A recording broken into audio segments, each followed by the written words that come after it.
कुदरत ने उमरों के मुल्क को तमाम अरब ममालिक में सबसे ज्यादा गल्ला पैदा करने वाला मुल्क बनाया था। वहाँ हर साल इतना ज्यादा गल्ला पैदा होता था कि मुल्क की जरूरियात पूरी करने के अलावा दूसरे मुल्कों को भी इमदाद के तौर पर भेजा जाता था। लेकिन इत्तेफाक से इस साल बारिश न होने की वजह से बहुत कम गल्ला पैदा हुआ, जो मुल्क की जरूरियात पूरी ना कर सका और मुल्क में कहत की कैफियत पैदा हो गई। लोग गल्ले के लिए परेशान हो गए और भूखों मरने लगे। बादल आए थे, गरजे भी थे, मगर पता नहीं क्यों बारिश नहीं हो सकी थी। हुकूमत भी इस सूरत हाल से परेशान थी। रोजाना किसी न किसी इलाके में एक अफराद के मरने की इत्तला आ रही थी। दूसरे मुल्कों से गल्ला मंगवा कर रियाया में तकसीम करने के बावजूद पूरा ना पड़ रहा था। दूसरे ममालिक से वही गल्ला मिलता था जो इस मुल्क की जरूरियात पूरी करने के बाद फालतू होता था। इन हालात में बादशाह अमीर हमजा ने अपनी काबीना का इजलास तलब किया और वजीरों मुशीरों से राय मांगी कि कहत से कैसे निपटा जाए, लेकिन कोई आदमी ठोस तजवीज पेश न कर सका। सबकी राय एक जैसी थी कि दूसरे ममालिक से गल्ला दरामद किया जाए, लेकिन मजबूरी ये थी कि हुकूमत गल्ला दरामद करने पर सारा खजाना खर्च कर चुकी थी। फिर आसपास के मुल्कों के पास इतना वाफिर गल्ला नहीं था कि इनसे खरीदा जा सकता। दूर दराज के मुल्कों से गल्ला मंगवाने पर भारी अखराजात होते थे, जो हुकूमत के लिए नाकाबिले बर्दाश्त थे। अचानक आमिर हमजा को उमरों का ख्याल आया। ख्वाजा उमरों को बुलाया जाए, उम्मीद है वो कोई माकूल मशवरा देगा। फौरन ही एक सिपाही को उमरों के घर भेजा गया। थोड़ी देर बाद उमरों दरबार में आया और सलाम करके बैठ गया। अमीर हमजा ने इसे तलब करने का मकसद बताया और कहत से निपटने के लिए इसकी राय मांगी। आलीजा, मैं कोई राय नहीं दे सकता, अलबत्ता इतना कर सकता हूँ कि दूसरे मुल्कों से गल्ला लाकर दूं। उमरों ने कहा, दूसरे मुल्कों के पास जो फालतू गल्ला था वो हम मंगवा चुके हैं, तुम कहाँ से लाओगे? ये मेरा काम है कि कहीं से भी लाऊं, उमरों बोला। बहरहाल मैं इतना गल्ला ले आऊंगा कि कहत खत्म हो जाएगा, उमरों ने मुस्कुराते हुए कहा। अलबत्ता इसमें एक हफ्ता जरूर लगेगा। ठीक है, अगर तुम गल्ला ला सको तो ये तुम्हारा पूरे मुल्क पर एहसान होगा। अमीर हमजा ने कहा। एक वजीर ने उमरों से कहा, ख्वाजा, ये तो बता दो कि तुम इस सिलसिले में करोगे क्या? जनाब, मैं किसी मुल्क से एक पाव गंदुम लूंगा। इस गंदुम को किसी बड़े जजीरे पर बोकर समंदर से खेतों को पानी दूंगा और जब फसल पककर तैयार हो जाएगी तो काट लूंगा, उमरों ने जवाब दिया। इसकी बात पर सब लोग हंस पड़े। अमीर हमजा ने हंसते हुए कहा, एक पाव गंदुम बोकर कितनी गंदम हासिल होगी कि हमारी जरूरत पूरी हो सके? हजूर, एक दाना गंदुम से एक पौधा तैयार होगा जिस पर गंदुम के कई खोशे लगेंगे। हर खोशे पर 15 से 20 दाने हासिल होंगे। अगर एक पाव गंदुम से 300 पौधे पैदा हों तो फी पौधा 20 दाने के हिसाब से 6000 दाने मिलेंगे, जो वजन में 20 पाव यानी 5 सेर होंगे। 5 सेर गंदम को फिर बोया जाए यानी 6000 दाने गंदम बोई जाए तो 1,20,000 दाने हासिल हों यानी 40 सेर गंदम। और अगर बस बस तुम्हारा हिसाब पक्का है, अमीर हमजा ने बेतहाशा हंसते हुए कहा। इस हिसाब से तो तुम 100 साल बाद हमारी जरूरत पूरी कर सकोगे। हजूर, मैंने तो सिर्फ वजीर साहब के सवाल का जवाब दिया है, गंदुम तो नहीं उगाई, उमरों ने कहा। दरबार में मौजूद सब लोग एक बार फिर हंस पड़े। फिर अमीर हमजा से इजाजत तलब करके उमरों दरबार से रुखसत हो गया। उमरों बाजार से गुजर रहा था कि एक दुकान के आगे लोगों का हजूम दिखाई दिया। उमरों ने सोचा देखना चाहिए कि क्या मामला है। चुनाचे वो हुजूम में जा घुसा, मगर वहां शेख चिल्ली को दुकानदार से झगड़ता देखकर इसे हैरत हुई। इसने एक तमाशाई से पूछा कि किस्सा क्या है। गंदुम के आटे पर झगड़ा हो रहा है, तमाशाई ने मुस्कुराते हुए बताया। शेख चिल्ली को आटा चाहिए और दुकानदार देने से इनकार कर रहा है क्योंकि आटा इसके पास भी नहीं है, मगर शेख चिल्ली जिद कर रहा है। उमरों ने आगे बढ़कर शेख चिल्ली से कहा, क्या बात है, क्यों हंगामा मचा रखा है? ओ ख्वाजा, ये कैसा बेवकूफ आदमी है, दुकानदार ने उमरों से कहा। मेरी बात का इस पर कोई असर ही नहीं हो रहा। चिकना घड़ा है, इस पर बात ठहरे तो असर होना। उमरों ने मुस्कुराते हुए कहा, ख्वाजा, ये दुकानदार बहुत बदतमीज, बद इखलाक और बद ईमान है। शेख चिल्ली ने दुकानदार को घूरते हुए उमरों से कहा, बद ईमान नहीं, बे ईमान कहा जाता है। उमरों बोला, लेकिन किस्सा क्या है? ख्वाजा, देखो ये पागल कैसे कैसे इल्जाम लगा रहा है। दुकानदार ने उमरों से कहा, पागल ऐसे ही करते हैं यार, तुम किस्सा बताओ। उमरों ने मुस्कुराते हुए कहा, ख्वाजा, ये मुझसे आटा मांगता है। दुकानदार कहने लगा, जबकि मेरे पास आटा नहीं है, मगर ये जाहिल आदमी है, जिद कर रहा है कि आटा लेकर ही जाऊंगा, जरा तुम इसे समझाओ। अरे, कल तो तुमने कहा था कि तुम्हारे पास से आटा घी शक्कर ले जाया करो। शेख चिल्ली ने दुकानदार को घूरते हुए कहा, अब देने से क्यों इनकार करते हो? शेख चिल्ली गुर्राया, अरे हो तो दूं। दुकानदार गुस्से से बोला, 20 दफा कह चुका हूं कि आटा खत्म है। झूठ मत बोलो, तुमने 20 दफा नहीं, सिर्फ 19 दफा कहा है। शेख चिल्ली ने गुस्सीले लहजे में कहा, छोड़ो यार, 19-20 का फर्क तो होता ही है। उमरों ने हंसकर कहा, ख्वाजा, तुम दरमियान से हट जाओ। शेख चिल्ली गुर्राया, मैं इसके पेट से आटा निकाल लूंगा। बको मत। उमरों ने इसका बाजू पकड़ते हुए कहा, ख्वामुखा झगड़ा कर रहे हो, चलो मैं तुम्हें आटा देता हूँ। क्या तुमने आटे की दुकान खोल ली है ख्वाजा? शेख चिल्ली ने हैरत से मुंह फाड़कर पूछा। नहीं, तिजारत कर रहा हूँ आटे की। उमरों बोला, बंदरगाह पर आटे से भरा जहाज खड़ा है मेरा, जितना दिल चाहे ले लो। ख्वाजा, मुझे भी आटा चाहिए। वहां मौजूद कई लोगों ने बैक वक्त कहा। नहीं, वो आटा सिर्फ शेख चिल्ली के लिए परस्तान से लाया हूँ। उमरों ने हंसकर कहा, ये मुझसे खरीद लेगा तो तुम इससे खरीद लेना, लेकिन वो आटा तुम लोगों को हजम नहीं होगा, क्योंकि तुम लोग इंसान हो। फिर शेख चिल्ली को कैसे हजम होगा ख्वाजा? क्या शेख चिल्ली इंसान नहीं है? एक आदमी ने हंसकर पूछा। मेरा हाजमा बहुत तेज है। शेख चिल्ली ने फखर से सीना फुलाकर कहा, मैं तो साबित गंदुम भी हजम कर जाता हूँ। अरे यही तो इंसान और गधे में फर्क है, मगर इन लोगों को पता नहीं है। आओ मेरे साथ। उमरों ने मुस्कुराते हुए कहा। फिर वो शेख चिल्ली को लेकर अपने घर की तरफ चल दिया, जबकि लोग हंसने लगे। शेख चिल्ली उमरों के घर की तरफ बढ़ता हुआ बोला, ख्वाजा, घर क्यों जा रहे हो? तुम्हारा आटे का जहाज तो बंदरगाह पर खड़ा है। हाँ, जरा घर में बताने जा रहा हूँ कि मैं चंद दिन के लिए परस्तान जा रहा हूँ। उमरों ने बताया। अरे, क्या वाकई? शेख चिल्ली खुश होकर बोला, मुझे भी ले चलो, मुझे परस्तान देखने का बहुत शौक है। तो क्या आटा नहीं लोगे? उमरों ने चौंकते हुए पूछा। नहीं, मेरे घर में अभी कई दिन का आटा पड़ा है। शेख चिल्ली ने हंसकर कहा। तो फिर दुकानदार से क्यों आटा मांग रहे थे? उमरों ने हैरान होकर पूछा।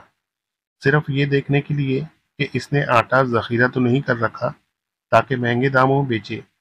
शेख चिल्ली बोला, अगर वो मुझे आटा दे देता तो मैं फौरन बादशाह से इसकी शिकायत कर देता कि वो जखीरा अंदोज है और मुनाफाखोरी के लालच में लोगों को परेशान कर रहा है। अरे, तुम तो अक्लमंद हो गए हो शेख चिल्ली। उमरों ने हंसकर कहा, ठीक है, मैं तुम्हें साथ ले जाऊंगा। उमरों अपने घर पहुंचा, वहां से अपनी सुलेमानी जंबील ली और बीवी को अपने सफर पर जाने की इत्तला देकर घर से निकल आया।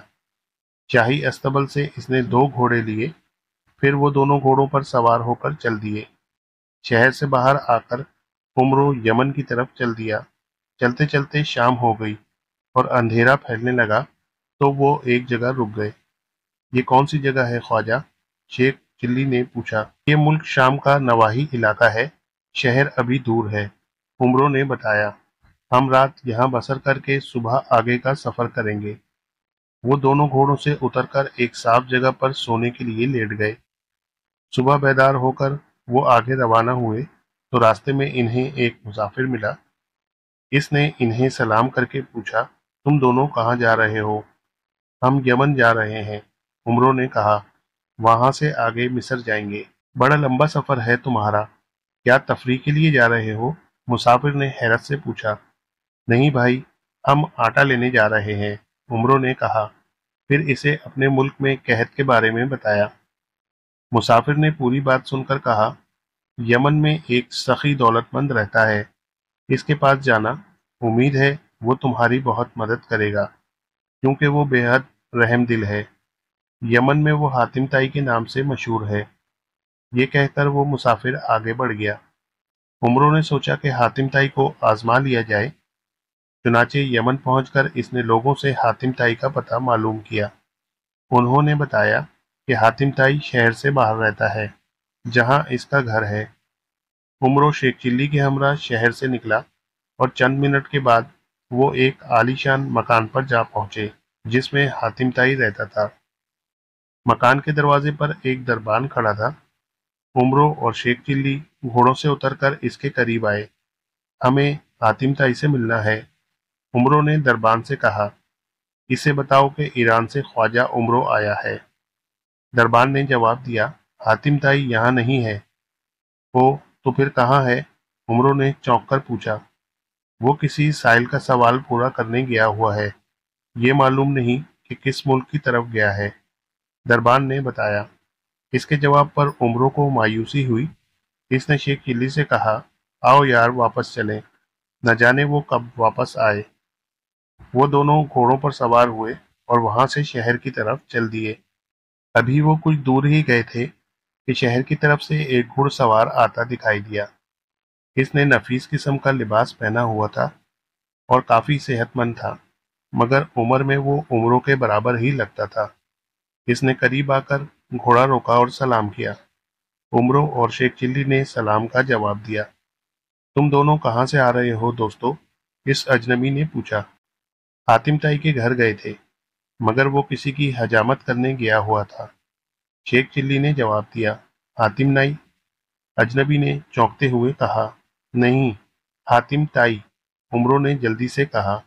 हम इससे मिलने गए थे, मगर वो कहीं गया हुआ है। तुम लोग कहाँ से आए हो और हातिम ताई से क्यों मिलना चाहते हो? अजनबी ने पूछा। हमारी मर्जी, तुम कौन होते हो पूछने वाले? शेख चिल्ली ने गुस्से से कहा। मुझे तुमसे हमदर्दी है नौजवान, अजनबी ने मुस्कुराते हुए कहा। रहम आता है तुम्हारी हालत पर। अरे, तुम्हें कैसे पता चला है कि हम भूखे हैं? शेख चिल्ली ने हैरान होकर पूछा। तुम्हारी जबान से, अजनबी ने कहा। अमूमन खाली पेट शख्स बात बात पर बिगड़ता और लड़ने मरने पर उतर आता है। मेरे साथ चलो, मैं तुम्हें खाना खिलाऊंगा। उमरों ने अजनबी से कहा। क्या तुम हमें हातिम ताई के महल ले जाओगे? हमें खाना खाने से मतलब है, चाहे ये हमें समंदर पार ले जाए, शेख चिल्ली ने उमरों से कहा। हाँ, हातिम ताई के घर में किसी चीज की कमी नहीं है, अजनबी ने घोड़ा आगे बढ़ाते हुए कहा। उमरों और शेख चिल्ली ने घोड़े मोड़े और इसके पीछे चल दिए। उमरों ने अजनबी से पूछा, मगर तुमने अपना तारुफ नहीं कराया। मुझे अपना दोस्त ही समझो, अजनबी ने मुस्कुराते हुए कहा। महल पहुंचकर अपना तारुफ भी करा दूंगा। क्या तुम लोग ईरानी हो? बड़े मियाँ, हम चाहे ईरानी हैं चाहे मकरानी हैं, मगर हैं तो इंसान ही ना, शेख चिल्ली ने हंसकर कहा। अरे, तुम चुप रहो गधे, उमरों ने इसे डांटा। वो मुझसे पूछ रहा है। नहीं दोस्त, एक इंसान को गधा मत कहो, अजनबी ने मुस्कुराते हुए कहा। बड़े मियाँ, ख्वाजा मुझे हमेशा गधा और उल्लू कहता रहता है, शेख चिल्ली ने शिकायत के अंदाज में कहा। उमरों ने अजनबी से कहा, इसकी बातों का बुरा महसूस न करना, ये परले दर्जे का बेवकूफ आदमी है। कोई बात नहीं ख्वाजा, अजनबी ने हंसकर कहा।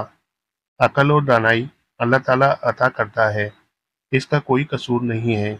बिल्कुल, तुम दुरुस्त कह रहे हो बड़े मियाँ, मगर ख्वाजा इतना कम अकल है कि इस बात को समझता ही नहीं है, शेख चिल्ली ने तेजी से कहा। क्या क्या मैं कम अकल हूँ? उमरों गुस्से से इसे घूरा। नौजवान की बात भी दुरुस्त है ख्वाजा, अजनबी बोला, क्योंकि कम अकल आदमी ही ख्वामख्वाह गुस्सा करता है। शेख चिल्ली ने अजनबी से पूछा, बड़े मियाँ, हमें हातिम ताई को देखने का बहुत शौक है, सुना है वो बहुत सखी है। नहीं, वो सखी नहीं, एक मामूली सा इंसान है, अलबत्ता वो किसी को दुख तकलीफ में नहीं देख सकता। क्यों नहीं देख सकता? शेख चिल्ली ने हैरत से कहा। क्या इसकी आंखों में तकलीफ है या वो अंधा है? नहीं, मेरा मतलब है किसी का दुख इससे बर्दाश्त नहीं होता। अजनबी ने हंसकर कहा। इतने में हातिम ताई के महलनुमा घर के पास पहुंच गए। दरबान ने अजनबी को सलाम किया और दरवाजा खोल दिया। अजनबी इन्हें महल के एक कमरे में ले आया और इन्हें इज्जत से बिठाकर कमरे से निकल गया।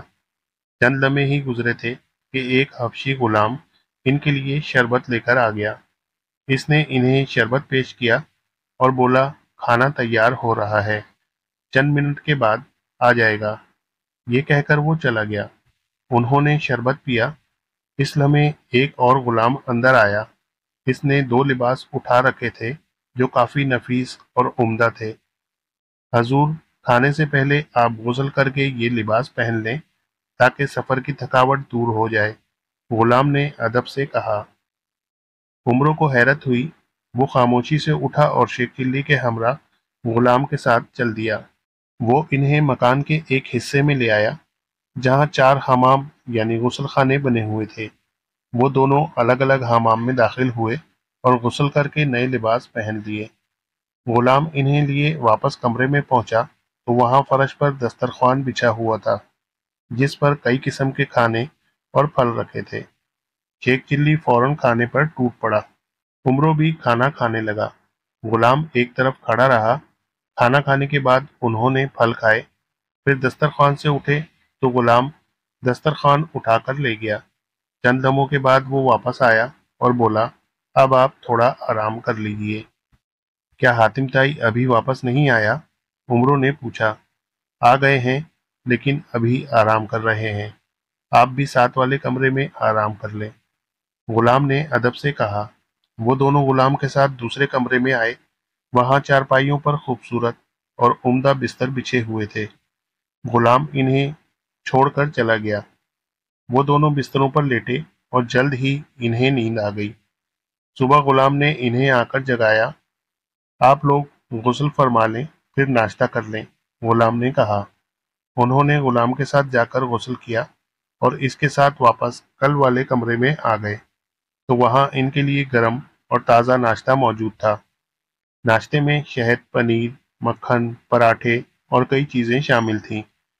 इन्हें यूं लग रहा था जैसे वो किसी शाही महल में मेहमान हों। उन्होंने नाश्ता किया।